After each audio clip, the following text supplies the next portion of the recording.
El montaje como proceso creativo, clase 6. Objetivos de esta clase son entender el proceso creativo del montaje. El montaje como tal es un proceso en el cual se tiene que trabajar con ideas y con estrategias de trabajo. ¿Cuáles son las etapas del proceso creativo del montaje? Vamos a verlas en esta clase. ¿Y cuál sería la lógica del montaje? Entonces, el montaje como definición operacional, o sea, como definición técnica es un proceso que consiste en ordenar, cortar y empalmar el material filmado para crear la forma final de una película, o sea, editarlo como tal, armarlo. Y esta sería la definición técnica y gracias a esta definición se le da nombre a la persona que hace ese trabajo. Se le conoce como el montador o el montajista. Una pregunta básica es si el proceso de montaje es simplemente cortar o pegar o tiene además otras facultades en el trabajo, tiene además otros quehaceres que simplemente no es cortar y pegar. ¿Qué es además de esto? Bueno, si hace parte de la técnica cortar y pegar, pero además es un proceso creativo, es un proceso de estrategia, es un proceso en el cual hay que tener la idea de lo que se va a hacer desde antes. Etapas del proceso creativo. La primera etapa del proceso creativo de el montaje es la selección. Segunda etapa, el ordenamiento, y la tercera etapa, la duración. Veamos a qué nos referimos. La primera etapa, selección. En esta etapa se hace una elección de los diferentes fragmentos, estoy hablando de imagen y sonido, con los cuales se va a armar el audiovisual, o sea, con los cuales se va a armar la película. Se lleva a cabo durante un proceso que conocemos como el visionado, o sea, tenemos todas esas imágenes y empezamos a observar cuáles sí me sirven y cuáles no me sirven. Esta etapa de selección tiene dos fases.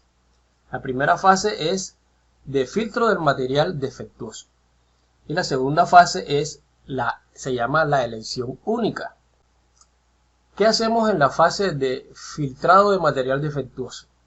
Bueno, aquí se descartan todos los archivos, clips y sonido que no nos sirvan, ¿cierto? Aquí lo que estamos es inspeccionando el material para sacar todos esos planos que tienen problemas técnicos, o sea, planos cortados, planos movidos, planos que están desenfocados, con errores de actuación o, entre comillas, errores en el parlamento, y a esos que tienen fallos de registro. O sea, cuando estoy hablando de fallos de registro, de pronto que no quedó bien enfocada la toma, no tiene sonido o el sonido está muy alto, etcétera. Todo lo que sean problemas técnicos, o sea, esos clics que nos van a dar problemas en la máquina o en el software, esos clics los vamos a eliminar porque en realidad no nos van a servir para nada. Eso es lo primero que vamos a hacer. Y la segunda etapa de este proceso se llama elección única de imágenes y sonido. Aquí lo que vamos es a elegir entre todas las imágenes que nos quedan, entre todas las imágenes que sirven de forma técnica, o sea que sí podemos observarlas como tal, que sí podemos colocar en el software, vamos a elegir cuáles de todas esas que sí funcionan, vamos a elegir cuál es la que en realidad nos sirve para el proceso de montaje. Para hacerlo nosotros nos guiamos por algunos criterios artísticos de selección de registro. Y bueno, vamos a ver a qué nos referimos con esos criterios artísticos de selección de registro. Bueno, los criterios son por conveniencia y valor narrativo, por adecuación dramática, por aporte estético y su uso funcional. Cuando estoy hablando de uso funcional es que son planos que necesitamos para cubrir otros planos. Por ejemplo, si vamos a hacer un plano y contraplano, necesitamos un plano general de los dos personajes conversantes en esos tres planos. O sea, necesitamos un plano de referencia y los otros dos. O sea, si hay dos personas hablando, necesitamos un plano de referencia donde estén los dos personajes y un plano y contraplano. Entonces, ese plano siempre lo vamos a necesitar porque nos va a servir para salvar cualquier problema que de pronto tengamos. Y estos criterios van a variar y se van a organizar según la película o el trabajo audiovisual que estemos haciendo. Y son características específicas del material. El material tú lo puedes organizar por escenas, por géneros o por un tipo de formato como tal. Y también lo podemos clasificar por el aporte comunicativo en el contexto general de la película. ¿Cierto? Hay planos que nos van a servir para expresar cosas, pero depende de la película que estemos haciendo o del audiovisual, nosotros vamos a organizarlos de una manera X o Y. Entonces, dentro de los criterios artísticos también podemos decir que las variables de grabación determinan el repertorio de opciones que tenemos para montar un producto correctamente. ¿A qué me refiero con eso? ¿A qué me refiero con variables de grabación? Bueno, variables de grabación constituyen las condiciones para la grabación de una secuencia. Bueno, todavía no entendemos a qué nos referimos con eso de variables de grabación.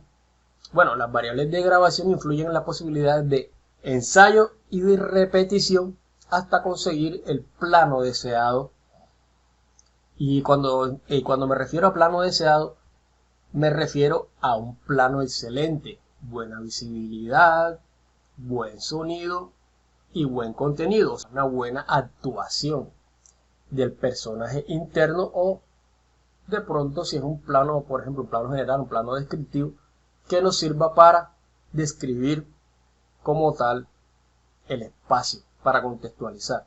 Se tiene que ser un plano que nos sirva, que esté excelente, bien iluminado, buen sonido y además que cumpla sus funciones expresivas como tal.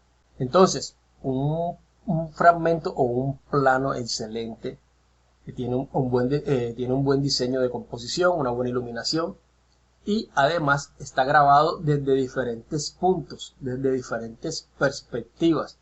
Y además, para poder hacerlo, se contó con un previo control de imprevistos.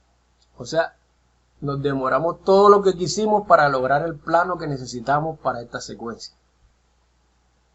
¿Y qué pasa cuando estamos haciendo eso? Que entonces podemos tener la mayor cantidad de ángulos y perspectivas de una escena o de una acción como tal. ¿Y qué pasa si tenemos todas esas perspectivas y todos esos ángulos? Que entonces tenemos mayor cantidad de materiales para valorar, seleccionar y combinar durante el montaje. Hombre, ¿cómo así? Hombre, que ahora tenemos todos los planos necesarios para que la persona que va a hacer el montaje escoja los mejores y pueda obtener una buena estructura cuando esté haciendo el montaje. Otra cosa, además va a poder jugar y armar varias veces, por ejemplo, una escena, la va a poder hacer 3 opciones variables de la misma escena para después escoger. Y de pronto va a ser la escena 58 y va a tener 3 variaciones. Y entonces va a escoger entre las 3 cuál es la mejor para que sea la final. Y de pronto no va a escoger directamente ni la 1, ni la 2, ni la 3, sino que se va a dar cuenta que le gusta la primera y también le gusta la tercera y cogerá parte de la primera y parte de la tercera para armar la secuencia definitiva. ¿Ya me entienden? O sea, va a tener mayores posibilidades para jugar con los planos y obtener una secuencia expresivamente perfecta para la película que está haciendo. Mientras más posibilidades le demos al montajista, mucho mejor. Mientras más planos tenga que estén bien, el montajista va a tener mayores posibilidades para obtener la escena o la secuencia deseada. Mejor dicho, mientras más posibilidades, mucho mejor para obtener mejores resultados a la hora del montaje. Entonces, Vamos entonces para la segunda etapa, se llama etapa de ordenamiento y consiste en determinar la ubicación exacta de cada uno de los fragmentos seleccionados en la estructura. Mejor dicho, estamos hablando del orden que le vamos a dar a los planos, a los clips, a los cortes, cuando los armemos, cuando le demos orden para crear la película. Entonces, durante el montaje, el ordenamiento de los planos desempeñan una función sintáctica en el discurso porque depende de cómo los coloquemos, nos va a dar un resultado o no. O sea, la posición de los planos va a cambiar el significado como tal. Lo primero que hacemos cuando vamos a armar es hacer una estructura lógica. O sea, una estructura que se entienda. Que se entienda, gracias al orden de planos que colocamos, se entiende el mensaje como tal. Después se hace una causal y evolutiva de la información. Vamos a decirlo de otra manera. Básicamente lo que estamos haciendo es una progresión dramática. Que tenga orden lógico, que se entienda, pero que también haga avanzar la historia. Además, el ordenamiento tiene una construcción semántica, que puede incluso ser diferente y mejor de lo previsto que el guión original, y es producto de la exploración de las diferentes combinaciones del material disponible. O sea, como estaba diciendo, si tenemos mayor cantidad de planos, el montador puede hacer mejor su trabajo, porque él puede elegir y tener muchas variables para la misma escena o para la misma secuencia y darse cuenta cuál es mejor para entonces sí elegir cuál va a dejar como escena o secuencia final. Ahí cuando estamos haciendo eso es que en verdad estamos haciendo el proceso de montaje. Por ejemplo, yo cuando estoy editando hago una secuencia y después hago variaciones de esa secuencia para entonces ver cuál me resulta mejor para el montaje que estoy haciendo y entonces elijo esa para colocarla. Puede pasar también que de pronto de las diferentes variables elija partes de una secuencia y partes de otra secuencia para armar una última. Entonces, cuando estamos haciendo eso es que en verdad estamos haciendo el proceso de montaje. Ahora, hay cosas que hay que tener en cuenta. Por ejemplo, siempre el empalme de un plano con otro debe ser así. Primero, debe entregar al espectador nueva información. ¿Para qué? Para que se haga interesante. Siempre que venga un plano, tiene que aportar nueva información. ¿Qué nos pasa a nosotros? Que empezamos a poner planos que en realidad no tienen nueva información. ¿Y qué pasa? Que uno siente que la película no avanza.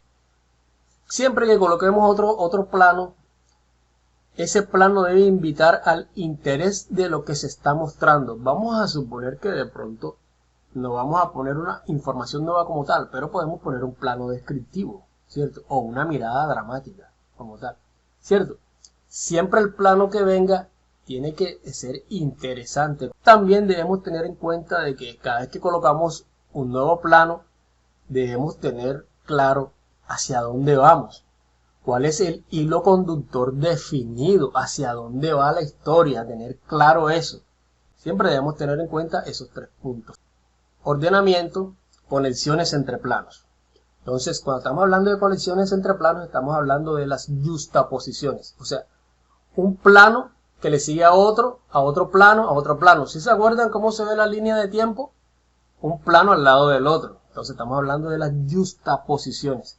Cuando un plano viene después del otro. Así mismo como se ve la película, así mismo que nosotros la construimos en ese mismo orden. Entonces, veamos el primer punto. Y dice así, cuando el plano A conduce a un plano B, se le dice que entre esos dos planos hay una relación de secuencia. Repito, cuando el plano A conduce al plano B, ahí hay una relación secuencial entre planos. La yuxtaposición es secuencial. Por ejemplo, si en un primer plano de una persona vemos que esa persona mira hacia afuera del plano, en el plano que viene vemos una casa, un carro, un gallo, algún elemento, nosotros vamos a entender que esa persona está mirando a ese elemento. Entonces aquí hay una relación secuencial. Esta es la relación más clara que tenemos, la de secuencia, la secuencial. 2. Cuando el plano A se explica por el plano B, se le dice que es una relación causal. ¿Cómo así? Bueno, vamos a suponer que tenemos un plano A en el cual hay una gota de sangre y en el plano B vemos un cadáver con sangre detrás de la cabeza. Ahí entendemos qué pasa con el segundo plano. Bueno, ahí entendemos que esa sangre era de el cadáver como tal. Entonces aquí qué pasa, que aquí el plano A se explica por el plano B, se llama relación causal. Vamos para la tercera. 3. Cuando el plano A y el plano B se entienden por la aparición de un tercer plano, se le llama relación motivacional. Por ejemplo, en el plano A vemos una gota de sangre, en el plano B vemos un cadáver, entonces el plano C sería, por ejemplo, que nosotros viéramos a esa persona que en ese momento era cadáver, lo viéramos cogiendo plata de una caja fuertes. Entonces ahí tenemos una relación motivacional, porque el plano A y el plano B se entienden gracias al plano 3, que sería el plano C. Repito, tenemos una gota de sangre, plano A. En el plano B vemos el cadáver y en el plano C vemos a ese cadáver, que en ese momento no es cadáver sino una persona viva, cogiendo plata de una caja fuerte. Ahí tenemos la relación motivacional y ahí entendemos el motivo de por qué los planos anteriores, ¿cierto? Estamos viendo una persona que está cogiendo plata de una caja fuerte. Entonces aquí se cumple que el plano A y el plano B se entienden por el plano 3, que es la motivación. ¿Qué estaba haciendo hoy? Estaba robando. Motivación para que se entiendan los dos planos anteriores. Y finalmente, cuando el plano A más el plano B originan un tercer plano, esto se le llama relación de efecto-consecuencia. Veamos. En el plano A vemos una gota de sangre, en el plano B un cadáver y en el plano C vemos a una mujer con una pistola que está humeante. Entonces, ahora sí entendemos que el plano A más el plano B originaron el tercer plano, que es el plano C. Y esta sería la consecuencia de lo que pasó en los dos planos anteriores. Ahora sí, esta sería una relación de efecto-consecuencia. Continuemos. Vamos a hacer el ejercicio de manera gráfica. Vamos a hacerlo ahora con 3 planos con diferente contenido. Aquí básicamente lo que debemos entender es que el orden de los planos altera el significado de la secuencia. Por ejemplo, vamos a tener un plano que es un automóvil en marcha y entre comillas siempre vamos a pensar que dentro de ese automóvil hay personas que están conduciendo. Tenemos un plano 2 que es un incendio, o sea, la imagen de un incendio. Y un plano 3, una explosión, o sea, la imagen de una explosión como tal, para jugar con el orden de los contenidos. Observemos. Hagamos un primer orden, fuego, el auto con sus pasajeros y una explosión. ¿Qué conclusión podemos sacar por este orden? Bueno, fuego, carro, el movimiento, una explosión. A mí me parece que si esta explosión está de último, a este carro le pasó algo. Vamos a ver, los hombres intentan escapar del fuego, pero el auto explota y ellos mueren. Vamos a continuar para ver qué pasa. Orden 2. Fuego, explosión, auto. Bueno, a mí me parece que aquí hubo fuego, explosión y auto, quiere decir que el auto se fue. Entonces, los hombres provocan el incendio, la explosión y escapan en el auto. Vamos a continuar con un orden 3 para ver. En el orden 3 primero tenemos la explosión, el auto y el fuego. Vamos a ver cómo queda la historia ahora. Los hombres provocan la explosión, pero mueren quemados en el interior del auto. Más o menos parece que sí, el cambio de posición de los elementos cambia el sentido de la historia como tal. Orden 4. Tenemos una explosión, fuego y el auto. A mí me parece que aquí también el auto escapa por la relación y orden que tienen los planos, la yuxtaposición de planos. Entonces, los hombres provocan la explosión, el incendio y luego escapan. Vamos a ver. Orden 5. Auto, fuego, explosión. Aquí no escapan, aquí hay explosión de último. Porque es que no sabemos más nada a partir de ahí. Entonces parece que la explosión significa que estos hombres no pudieron escapar. Mueren o no mueren, a mí me parece que no pudieron escapar. En la orden 6 tenemos auto, explosión, fuego. Aquí tampoco pudieron escapar. Mueren o no, no me parece que hayan sobrevivido. Y tenemos entonces un desglose del ejercicio para poder compararlo de manera más fácil. Vamos a seguir. Vamos a entender el ejercicio. Parece que en esta secuencia la clave principal para descifrar el sentido está en el plano del auto, en el auto que está en marcha. Y tiene que ver con la ubicación, porque la ubicación del auto condiciona la idea de la escena y lo que les ocurre a los personajes que se encuentran en medio de la explosión. Vamos a ver cómo es la cosa aquí. Si el auto es el último elemento de la serie, entonces entendemos que escaparon las personas que estaban en el auto. Pero si el plano del auto va al inicio, ya entendemos que no pudo escapar el auto ni las personas que están dentro. Entonces, aquí sí nos podemos ver, sí podemos entender gráficamente que el orden de los planos cambia el significado. Lo cambia de una manera drástica. Sí, lo cambia bastante. Para tener en cuenta a la hora de montar. Entonces, el efecto dramático definitivo de la secuencia no se logra únicamente con el ordenamiento de los fragmentos, sino también con el tiempo exacto que permanece el plano ante los sentidos del espectador. ¿Cuánto dura un plano? ¿Cuánto tú como montador vas a hacer que demore un plano? Acuérdate que el tiempo que tú lo dejes es el tiempo que va a tener el espectador para entender el plano, para entender el mensaje que tiene el plano. Entonces vamos a la última etapa, se llama etapa de duración. Esta etapa consiste en determinar el tiempo exacto que deben permanecer cada uno de los fragmentos previamente seleccionados y ordenados en la pantalla ante la vista del observador, del televidente, de la persona que fue a ver la película en cine. ¿Cuánto tiempo? Vamos a tomar la decisión. Miren, aquí básicamente lo que estamos es haciendo un análisis, ¿cierto? Un análisis de cómo es el proceso para hacer el montaje. Entonces, 1.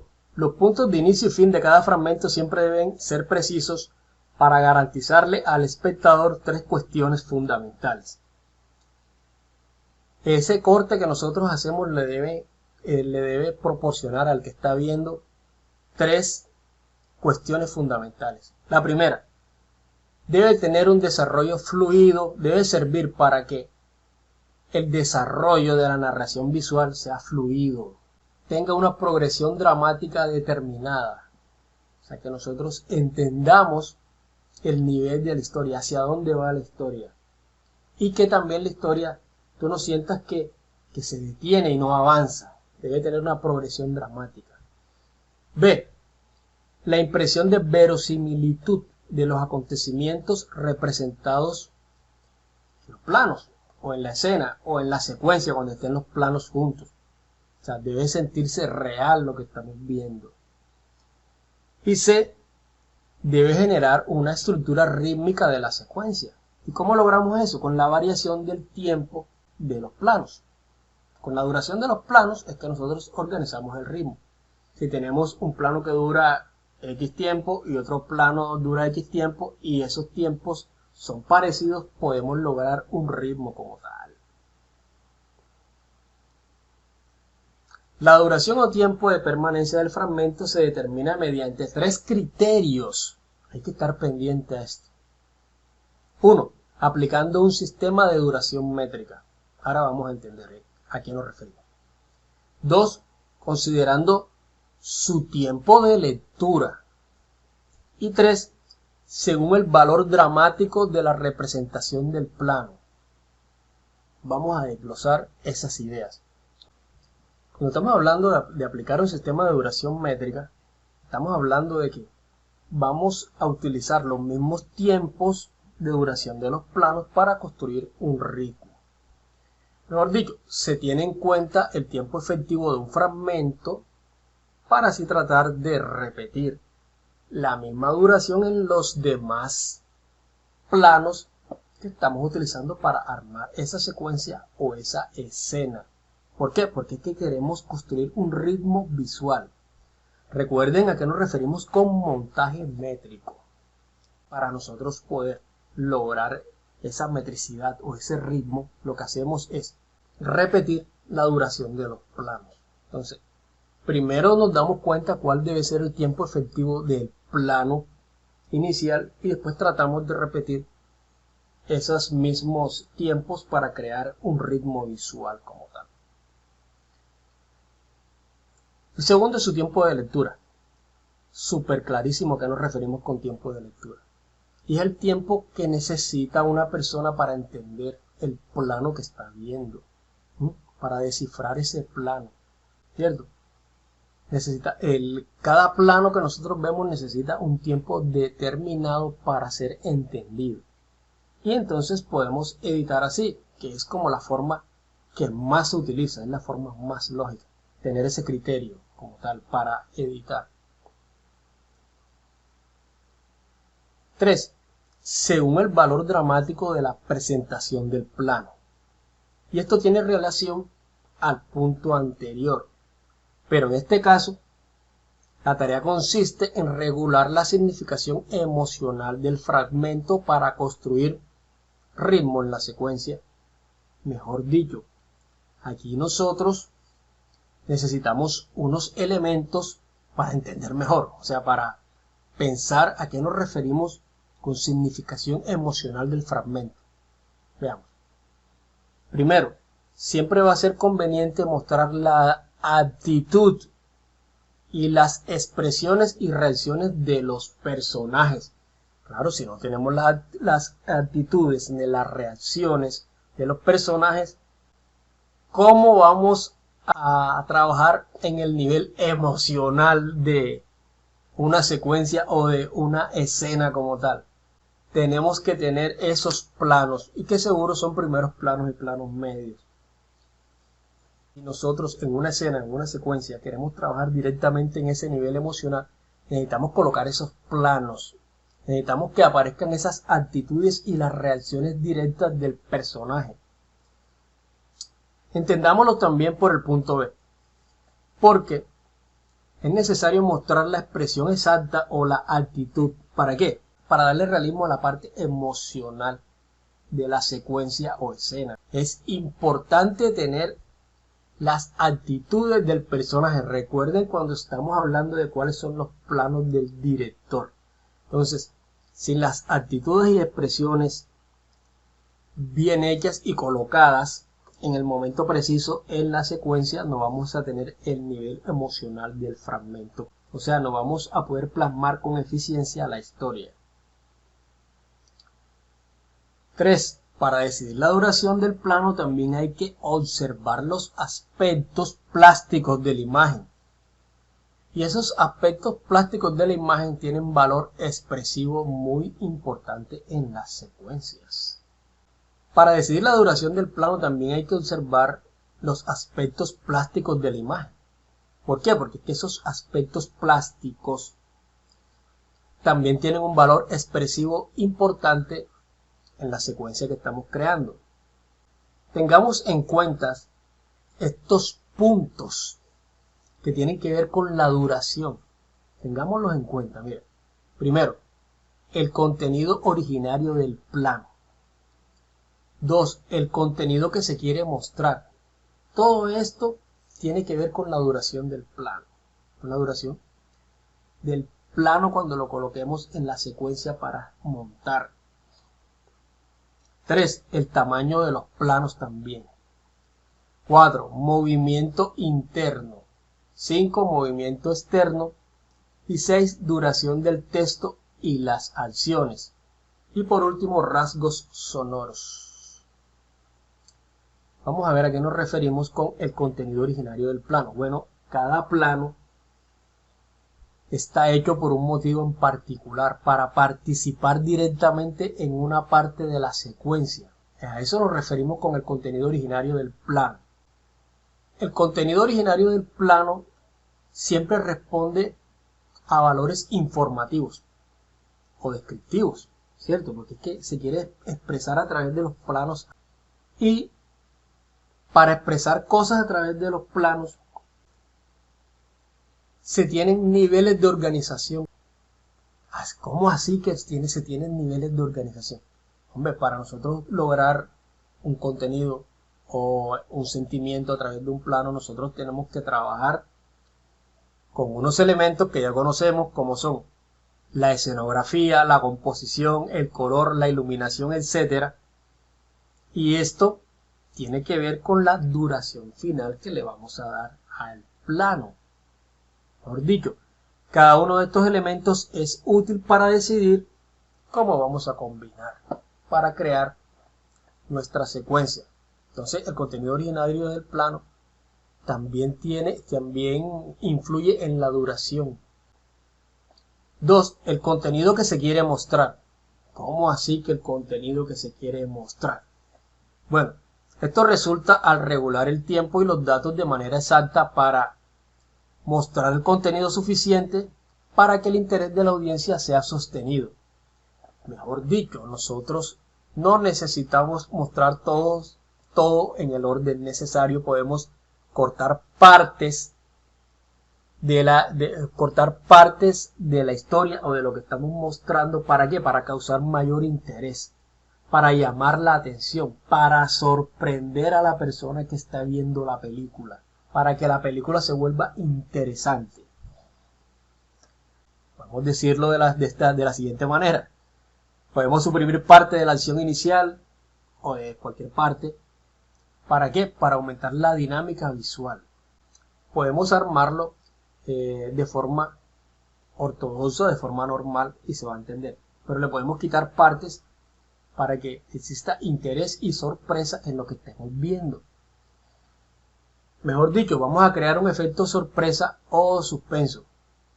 ¿Por qué? Porque de pronto los planos que vienen ya nosotros no nos los esperamos, y como aparecen de forma imprevista, eso va a llamar la atención de la persona que está viendo, va a hacer que la persona que está viendo sienta mayor interés en seguir. ¿Por qué? Porque siempre está siendo sorprendido por la forma en que está montado la película.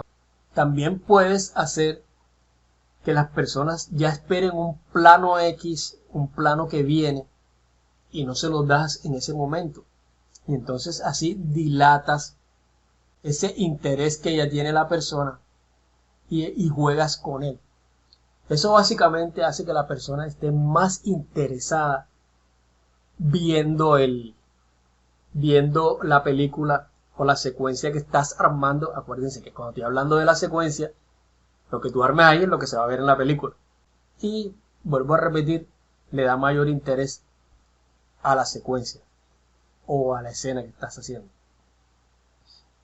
El tamaño de los planos también influye. Los primeros planos más amplios, generales, y los grandes movimientos de cámara se usan para crear situaciones de contexto de tipo descriptivo. O sea, sirve para contextualizar y para describir lugares como tal, y para describir cómo está el personaje principal en el entorno. Los planos cortos o cerrados son más expresivos, duran menos en teoría. Se usan mayormente para mostrar reacciones faciales y corporales del personaje. Hombre, también se utilizan para interiorizar al personaje, hablar de los sentimientos que tiene en ese momento. La duración debe ser suficiente para entender el significado del plano. Si la información es mayor, o sea, si la información del plano es complejo, ¿cierto? Puede ser por la acción o porque existen muchos elementos dentro del plano o por los movimientos que tiene la cámara. Se le debe dar mayor tiempo para ser entendido. Acuérdese, si hay complejidad en el plano, se le da mayor tiempo para ser entendido. Los planos de acción o reacción, aun cuando muestren al mismo personaje en un contexto idéntico, pueden tener finalmente duraciones diferentes según el momento. O sea, diferentes editores con esos mismos planos nos van a dar resultados diferentes. 4. Movimiento interno. Los movimientos internos, lo que hacen los personajes dentro del plano, todos esos movimientos, también sirven para marcar las duraciones de ellos. Básicamente, esto tiene que ver con el raccord, ¿cierto? La dirección del movimiento de los personajes u objetos pueden ser utilizadas como oportunidades ¿para qué? Para hacer los cortes. Recuérdense que hacemos cortes sobre el movimiento y también sirven para hacer contrapuntos, planos y contraplanos, ¿cierto? Hacer planos comparativos, contrapuntos, planos, contraplanos. También sirven para marcar y hacer comparaciones entre composiciones estáticas y composiciones dinámicas. Movimiento externo. ¿A qué nos referimos con movimiento externo? A los movimientos de cámara, como los panorámicas, traveling, los steadicam, los dolly, los zooms. Y estos en realidad son puntos de vista muy creativos. En estos casos la cámara construye formas de mirar, básicamente, formas de mirar muy dinámicas y reveladoras. Y también sirven para hacer planos subjetivos, o sea, para imitar la mirada de uno de los personajes. ¿Y qué pasa con los movimientos? Que la duración del movimiento también influye en la duración del plano. Los grandes movimientos de cámara viven muchas veces acompañados de fundidos encadenados para indicar cambios en el tiempo o transiciones. ¿Sí? Sirven para comenzar secuencias. Sí, sirven directamente para comenzar secuencias y también sirven para terminarlas también. 6. Duración del texto y las acciones. ¿A qué me refiero con duración del texto? Yo me refiero a las escenas dialogadas, a ese clásico plano y contraplano que hay en toda película. ¿Qué debe hacer el editor en los diálogos? Básicamente, él necesita que esos diálogos se sientan naturales.